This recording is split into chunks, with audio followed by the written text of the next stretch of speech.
SOLIDWORKS Electrical Schematics has a few powerful tools that elevates our design process, allowing us to create our designs faster and more accurate than before. One of these tools allows us to reuse our designs that already exist.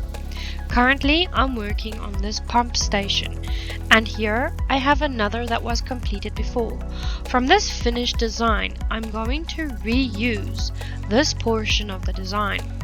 By selecting all the elements and using a drag and drop motion, I'm basically copying this to reuse across different projects.